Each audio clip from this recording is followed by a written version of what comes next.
नमस्कार. आपल्या आजूबाजूला कितीतरी आवाज असतात. पक्ष्यांचा किलबिलाट, वाहनांची गर्दी, आवडतं संगीत. पण कधी विचार केलाय, हा आवाज म्हणजे नेमकं काय? चला, आज आपण ध्वनीची एक सोपी आणि इंटरेस्टिंग गोष्ट पाहूया. तर आपली गोष्ट सुरू होते एका खूप साध्या प्रश्नानं. विचार करा, सगळीकडे एकदम शांतता आहे आणि अचानक ती शांतता भंग पावते. हे कसं होतं? याच एका प्रश्नामध्ये ध्वनीच्या जन्माचं सगळं रहस्य लपलेलं आहे. आणि त्या प्रश्नाचं उत्तर आहे फक्त एका शब्दात, कंपन. हो, अगदी बरोबर. प्रत्येक आवाज, मग तो अगदी छोटासा असो किंवा मोठा, तो तयार होतो एकाच गोष्टीमुळे, वस्तूंच्या जलद मागे-पुढे होण्याच्या हालचालीमुळे. हेच आहे ध्वनीमागचं मूळ कारण. चला तर मग ध्वनीच्या जन्माची ही प्रक्रिया जरा जवळून समजून घेऊया. ही आहे त्याच्या प्रवासाची पहिली, सगळ्यात महत्वाची ठिणगी. आणि याची गंमत म्हणजे ह्याचा अनुभव आपण स्वतः घेऊ शकतो. आत्ताच्या आत्ता आपल्या घशावर हलकासा हात ठेवून काहीतरी बोलून बघा. जाणवतंय ते व्हायब्रेशन? हेच ते कंपन. ह्याच कंपनामुळे आपला आवाज तयार होतो. किती सोपं आणि अद्भुत आहे, नाही का? ठीक आहे, तर ध्वनी जन्माला आला, पण तो एका जागेवरून दुसऱ्या जागी पोचतो कसा? आता आपण त्याच्या या प्रवासाची गोष्ट पाहूया. ध्वनीला प्रवास करण्यासाठी ना कोणत्या तरी माध्यमाची गरज असते. तो हवेतून, पाण्यातून, अगदी एखाद्या भिंतीमधूनही प्रवास करू शकतो. पण जिथे काहीच नाही, म्हणजे अंतराळासारखी पूर्ण पोकळी, तिथे मात्र ध्वनीचा प्रवास थांबतो.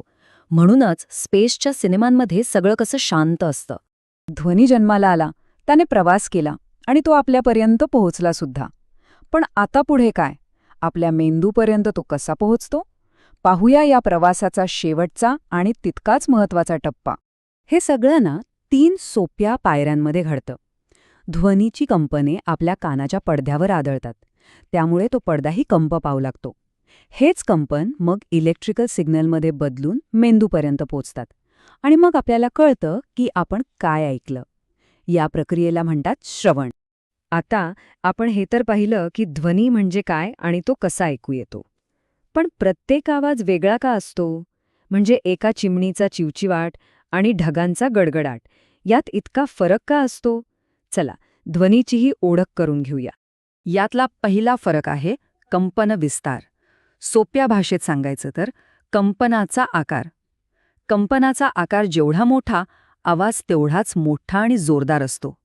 आणि कंपनाचा आकार लहान असेल तर आवाज तितकाच हळू आणि शांत असतो. आवाजातला दुसरा महत्वाचा घटक म्हणजे आवृत्ती. आवृत्ती म्हणजे काय? तर कंपनाचा वेग. म्हणजे एका सेकंदात किती कंपने होतात हे मोजण्यासाठी हर्ट्झ नावाचं एकक वापरलं जातं. आता बघा, कंपनाचा वेग जेवढा जास्त, म्हणजे हाय फ्रिक्वेन्सी, तेवढा आवाज बारीक आणि तीव्र असतो, जसा शिट्टीचा आवाज. आणि कंपनाचा वेग कमी असेल, म्हणजे लो फ्रिक्वेन्सी, तर आवाज खोल आणि गंभीर असतो, जसा एखाद्या मोठ्या ड्रमचा आवाज. आत्तापर्यंत आपण ध्वनीच्या विज्ञानाची सुंदर बाजू पाहिली. पण प्रत्येक कथेला एक दुसरी बाजूही असते. आता आपण पाहूया की हाच ध्वनी जेव्हा एक समस्या बनतो, तेव्हा नेमकं काय होतं. हे वाक्य खूप साधं आहे, पण खूप महत्वाचं आहे. जो आवाज आपल्याला ऐकायला आवडत नाही, जो नकोसा वाटतो, तो गोंगाट बनतो. म्हणजे आवाज तोच असतो, पण आपला अनुभव त्याला गोंगाट ठरवतो. आणि जेव्हा हा नको असलेला आवाज म्हणजेच गोंगाट प्रमाणापेक्षा जास्त होतो, तेव्हा तो ध्वनी प्रदूषण निर्माण करतो. आणि हे फक्त त्रासदायक नाही, तर ते एक गंभीर संकट बनू शकतं. ध्वनी प्रदूषणामुळे अनेक आरोग्य समस्या निर्माण होऊ शकतात. जसं की ताणतणाव वाढतो, नीट झोप लागत नाही आणि कालांतराने ऐकण्याची शक्तीसुद्धा कमी होऊ शकते. म्हणूनच हे कमी करण्यासाठी प्रयत्न करणं खूप गरजेचं आहे. पण प्रत्येक समस्येवर काहीतरी उपाय असतोच. ध्वनी प्रदूषणाच्या ह्या समस्येवर मात करून आपण शांततेकडे कसा मार्ग काढू शकतो, चला पाहूया. कधीकधी मोठ्या समस्यांवर किती सोपे आणि नैसर्गिक उपाय असतात, नाही का? रस्त्याच्या कडेला लावलेली झाडं फक्त हवा शुद्ध करत नाहीत, तर ती एखाद्या स्पंजसारखा सगळा गोंगाट शोषून घेतात आणि आपल्याला शांतता मिळवून देतात.